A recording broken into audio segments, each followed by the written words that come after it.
آلہ واصحابہ اولی الصدق والصفا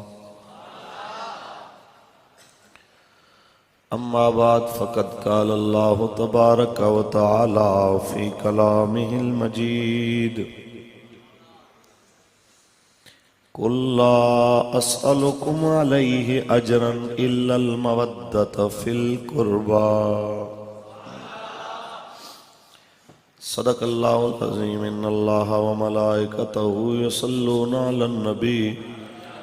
یا ایہا الذین آمنوا صلوا علیہ وسلموا تسلیما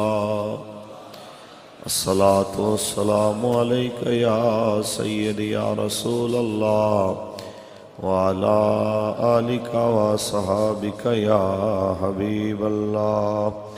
الصلاة والسلام علیک یا سید المرسلین وعلا آلک وصحابک یا رحمت للعالمین اے حسین بن علی تیرا زمانہ یاد ہے چھوڑ کے طیبہ تیرا کربل میں جانا یاد ہے اے حسین بن علی تیرا زمانہ یاد ہے چھوڑ کے طیبہ تیرا کربل میں جانا حضرت اصغر کا وہ تیر کھانا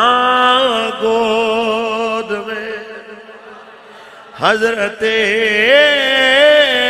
اصغر کا وہ تیر کھانا گود میں اور نہر پر عباس کا بازو کٹانا یاد ہے اے حسین بن علی تیرا ایسا نہیں کوئی کہے میں نے حسین کا ذکر سنا نہیں سب نے سنا بار بار سنا اتنی خاموشی زیب نہیں دیتی ہاتھ کھڑا کر کے پڑھی ہے اے حسین بن علی تیرا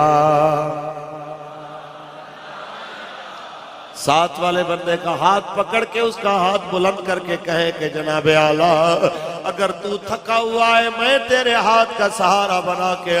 تمہیں یاد دلاتا ہوں ہم بھولنے والے نہیں ہم کہنے والے ہیں اے حسین بن علی تیرا زمان چھوڑ کے طیبہ تیرا کربل میں قرآن سے نسبت تیری اور نعت کے قرآن تو قرآن سے ہے نسبت تیری اور نعت کے قرآن تو وہ لوگ کے نیزہ پر تیرا قرآن سنانا اے حسین بن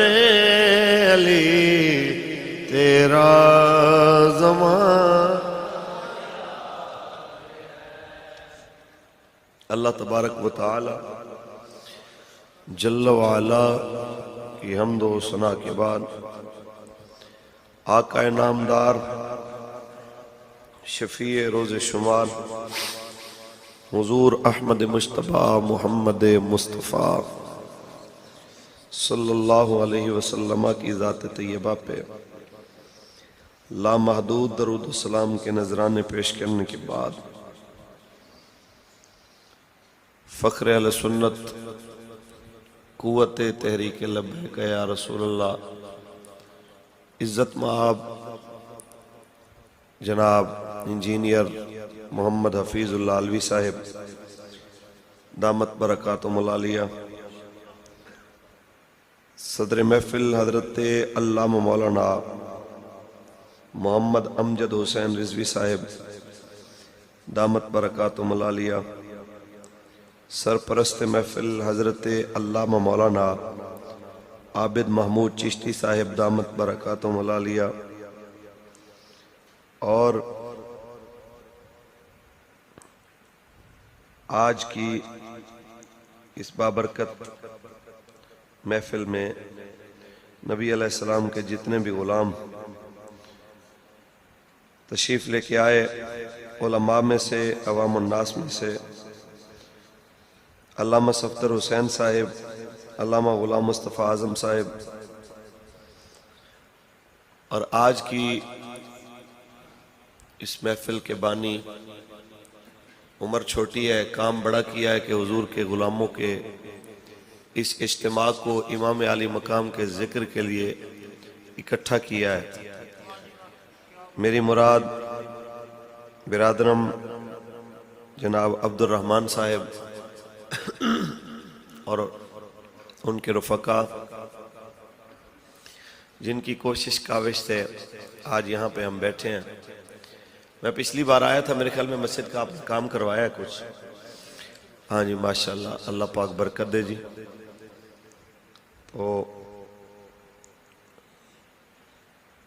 مجھ سے قبل مولانا شعیب الحسن قادری صاحب نے آپ کو خطاب سنایا ہوگا۔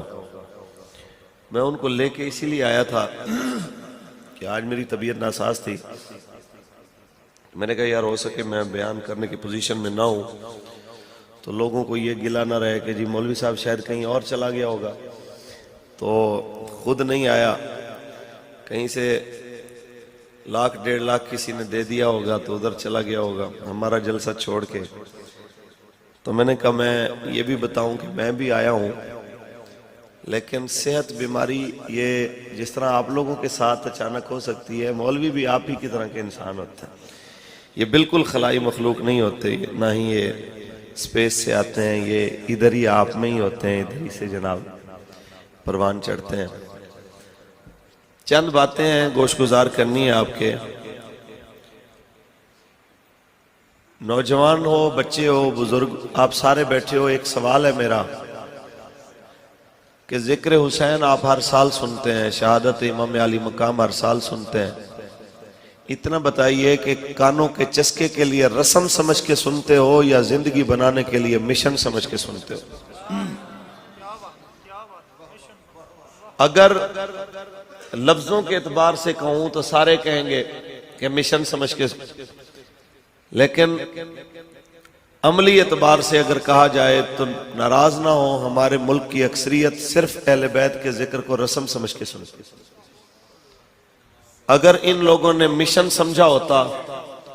تو آج ایوانوں میں یزیدیت پروان نہ چڑھ رہی ہوتی۔ آج حسین کے نانا کے دین کے دشمن، حسین پاک کے نانا کی ختم نبوت کے منکر بڑے بڑے عہدوں پہ نہ بیٹھے ہوتے اگر ہماری قوم مشن سمجھ کے کربلا سنتی۔ مشن حسین کیا ہے؟ آپ نے یزیدیت کو شکست دینی ہے۔ یزیدیت کیا ہے کہ دین اسلام کے مد مقابل ایک ایسا نظام جس میں اللہ کی حدود کو توڑا جائے، حلال کو حرام اور حرام کو حلال کہا جائے۔ حسین پاک نے کہا گردن کٹ سکتی ہے لیکن ظالمانہ نظام، دین کا دشمن نظام کبھی قبول ہو سکتا۔ یہی بات آپ کو سمجھانی، میں اصل میں نا اگر یہ سمجھا گیا تو میں سمجھوں گا کہ بہت کچھ میں سمجھا گیا، کیونکہ یہ ایک بہت بڑی ٹینشن ہے کہ پوری تقریر میں ہوتا یہی کچھ ہے کہ حسین کریم نے بڑا اعلیٰ کام کیا کہ انہوں نے ظالم حکومت کے مقابلے میں حق کی آواز اٹھائی ہے. یہی ہوتا ہے. یزید کی سیاست میں اپنے نانا کے دین کی بہتری کے لیے حسینی سیاست کی آواز بلند کی. یہی کچھ ہوا ہے. لیکن آج کے دور میں جب ہم وہی بات کرتے ہیں کہ یار حضور کے دین کی حفاظت کے لیے آقا کے دین کو تخت پہ لانے کے لیے لبیک کا ساتھ دیں، تو ادھر ہی حسین کریم کا ذکر سن کے رونے والے ہی کھڑے ہو جاتے ہیں. دیکھو جی مولوی نے سیاسی بات کر دی، ہو مولوی نے دیکھو جی سیاسی بات کر دی. کیا حسین پاک نے یزید کی سیاست کے خلاف حسینی سیاست کی بات نہیں کی؟ اگر آہستہ بات کر رہے ہو کہ تمہیں سمجھ نہیں آئی تو میں دوبارہ سناتا ہوں. اگر آپ کو پتہ نہیں ہے تو آپ پوچھیں کہ کیسے، تو میں بتاتا ہوں کہ آخری خطبہ میرے امام کا آپ نے واضح طور پہ اس میں فرمایا ہے کہ اے کوفیو، تمہیں پتہ ہونا چاہیے کہ میرے نانا جان نے فرمایا اگر مسلمانوں پہ ایسا حکمران آ جائے جو اللہ کے حلال کو حرام اور حرام کو حلال کرے، اس کی حدود کو توڑے، تو جو بندہ مسلمانوں میں سے اس کے ظلم کے اوپر ہاتھ اور زبان سے کوئی کوشش کر کے اس کے ظلم کو نہ روکے، تو سرکار دو عالم صلی اللہ علیہ وسلم نے فرمایا قیامت کے دن جو حشر اس ظالم بادشاہ کا ہوگا، چپ رہنے والے کا بھی وہی ہوگا. تو چپ رہنا تو دور کی بات ہے، جو ساتھ دے دے، جو کہ مولوی صاحب رات کو 5-5 ہزار دے گئے تھے، 3-3 ہزار. حضرت سیٹ ہماری پکی تھی،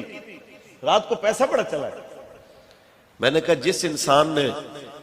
مسجدوں میں محفلوں میں ہاتھ اٹھا کے نعرے لگائے لبیک لبیک لبیک یا رسول اللہ، اور کہہ کے وعدہ کر کے گیا لبیک والوں میں تمہارے ساتھ کھڑا ہوں، اور پھر جا کے 3-4 ہزار پہ حسین کے نانے کی عزت و آبرو بھی سمجھ نہیں آئی اس کو، اور 5 ہزار کی ایسی غفلت آئی کہ جناب وہ بھول گیا ہے. ایسے بندے کو کہنا چاہتا ہوں ہماری نہیں مانتے تو نہ مان، کم از کم حسین کی تو مان. حسینی نظام کے ساتھ کھڑے رہو. اس میں آپ کی بھی، ہماری بھی، ہماری نسلوں کی بھی بقا ہے. قرآن پڑھیں آپ سبحان اللہ کہیں. میں ممکن ہے کہ بہت ساری چیزیں وہ نہ کہہ سکوں جو آپ کے دل میں ہیں، آپ نے چاہا ہے. میں پھر بھی پوری کوشش کے ساتھ آپ کے ساتھ وہ بہت کچھ کہنا چاہتا ہوں، میں اور دعا بھی کر رہا ہوں اللہ تعالیٰ مجھے صحت دے، عافیت دے، اور مجھے کچھ کہنے کی توفیق دے. اور میں نے اب نیت کر لی ہے کہ بھی ایک دن میں 2 جلسوں سے زیادہ جلسے نہیں ہونے چاہیے، اور نیند بھی پوری ہونی چاہیے، کہ تینوں ہی جلسے خراب کرنے سے بہتر ہے کہ بندہ 2 ہی کر لے. تو جن کو دیے ہوئے ٹائم آج سے ان کو بھی کوئی معذرت کر کے ٹائم کی ادلی بدلی کرتے ہیں. مسئلہ یہ ہے کہ آپ ہماری مجبوریوں کو سمجھیں. ایک بندہ فاروق الحسن آپ ہر طرف سے فون کریں گے، سفارشیں لڑائیں کہ بھی ادھر بھی آ جاؤ، ادھر بھی جاؤ، کدھر آئے گا بھائی اتنے سارے. اب اس لیے تو ہم نے ڈپلیکیٹ تیار کیا ہے شعیب الحسن، اس کو بھوکھا رکھ کے تو اس کی باڈی بھی کوشش کی ہے کہ اپنے جیسی ہو، سنگل پسلی ہو بالکل. چلو کوئی موٹا بندہ نہ ہو، آپ کہیں کہ یا جناب یہ کیسا لگ رہا ہے، تو پھر آپ کوشش کریں کہ بھئی جہاں میں نہ آ سکوں تو عذر قبول کر لیا کریں. سبحان اللہ کہیں، قرآن پڑھیں. خالق کائنات نے ارشاد فرمایا انما یرید اللہ لیذہب عنکم الرجس اہل البیت ویطہرکم تطہیرا. اے نبی کے گھر والوں، اللہ کا ارادہ بن گیا ہے ہر ناپسندیدہ چیز کو تم سے دور کرے، تمہیں ایسے پاک کرے جیسے پاک کرنے کا حق ہوتا ہے، ویسے ہر ناپسندیدہ چیز اہل بیت سے دور ہے. ہمارے نزدیک ناپسندیدہ چیزوں میں ایک چیز جناب اعلیٰ وہ یہ بھی ہے کہ ہم بخیلی کو ناپسند کرتے ہیں، ہم جناب اعلیٰ کنجوسی کو ناپسند کرتے ہیں. اللہ نے اپنے نبی کی آل سے اس کو بھی دور فرما دیا. تجھے مولا حسین کا وہ ایک واقعہ یاد آیا. آپ کے دروازے کے اوپر آتا ہے سوالی، ایک شاعر آتا ہے، آ کے شعر کے اندر میں 4 مصرے لکھتا ہے.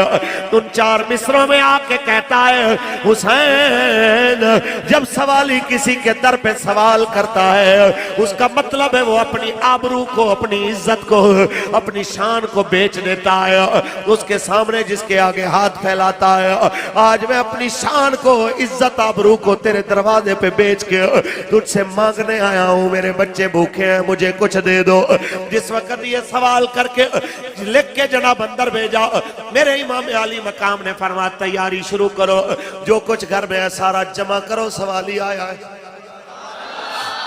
ابھی سارے اپنے اپنے حصے کا جو کچھ بھی تھا سب کچھ جمع کر رہے ہیں۔ اس نے سمجھا شاید یہاں سے کچھ نہیں ملنے والا، اس نے 4 مصرے جلدی میں اور لکھے، کئیوں کو زیادہ جلدی ہو جاتی ہے، جلد بازوں کے لیے 4 مصرے اور لکھے۔ اس میں لکھا اے حسین گھر جاؤں گا تو پوچھیں گے کیا لے کے آیا ہے سید کے دروازے سے، اگر کہوں کہ بہت کچھ لے کے آیا ہوں یہ جھوٹ ہوگا، اگر کہوں کچھ نہیں لے کے آیا لوگ کہیں گے گیا حسین کے در سے خالی مڑ کے آیا، جھوٹ بولتا ہے۔ میں کدھر جاؤں، کس طرح جاؤں، میری عزت کیسے بچے گی؟ میرے امام جلدی سے باہر آئے، 12,000 درہم کی تھیلیاں اٹھائیں، آ کے کہتے ہیں یار تو نے بڑی جلدی کر دی، ہمیں خدمت کا موقع نہ دیا، ابھی ہم سوچ رہے تھے تمہیں اتنی دیتے کہ تمہاری نسلیں بھی یاد رکھتی کہ علی کے بیٹے نے تمہیں خیرات دی تھی، لیکن جلدی میں کہہ رہے ہو تو چلو یہ 12,000 پکڑ کے چلے جاؤ، تم سمجھنا تم نے کچھ مانگا نہیں تھا،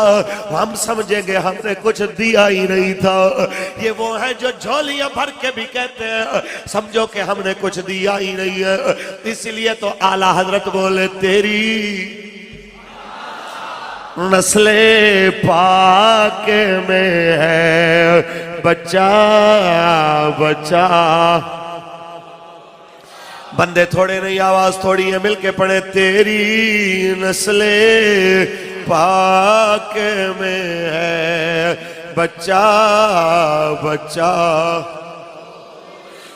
تو ہے نور تیرا سب گھرانہ۔ آئیے ذرا غور کرتے جائیے، وہی حسین اپنے نانا کے مدینہ کو بھی چھوڑ کے، خانہ کعبہ کو بھی چھوڑ کے، اپنے حج کو بھی چھوڑ کے کربلا میں آتے ہیں، کربلا میں آ کے اپنے نانا کے دین کے لیے قربانیاں بھی دیتے ہیں۔ میں آج شہادت بالکل نہیں پڑھنے لگا، میں معذرت کرتے ہوئے جناب اعلیٰ عبد الرحمن سے بھی ساتھیوں سے بھی میں کہنا چاہتا ہوں، میں صرف اور صرف کربلا کے بات کی کچھ بات کرنا چاہتا ہوں اور کربلا والوں کے مقصد کی کچھ بات کرنا چاہتا ہوں، تاکہ آپ کو پتہ چلے کہ جناب اعلیٰ کربلا ایک واقعہ نہیں، کربلا ایک حد فاصل ہے جو قیامت کے دن تک جناب اعلیٰ حق اور باطل میں کھینچی رہے گی۔ جب تک یزیدیت کے طرز پہ کوئی چلتا رہے گا تب تک مسجدوں میں، گلیوں میں، بازاروں میں ظالموں کے مقابلے میں کبھی لبیک کے نعرے لگاتے ہوئے، کبھی تاجدار ختم نبوت کے نعرے لگاتے ہوئے حسینیت بھی آ کے میدان میں کھڑی ہوگی اور دنیا کو بتائیں گے لوگوں 14 صدیوں بعد خادم حسین رضوی کی آواز پہ نکلنے والے یہ محمد عربی کے فقیر تمہیں بتانا چاہتے ہیں اگر 14 صدیوں بعد حسین کے خادم اتنے دلیر ہیں، ذرا سوچو ان خادموں کے مولا کتنے دلیر ہوں گے۔ تاجدار ختم نبوت، تاجدار ختم نبوت۔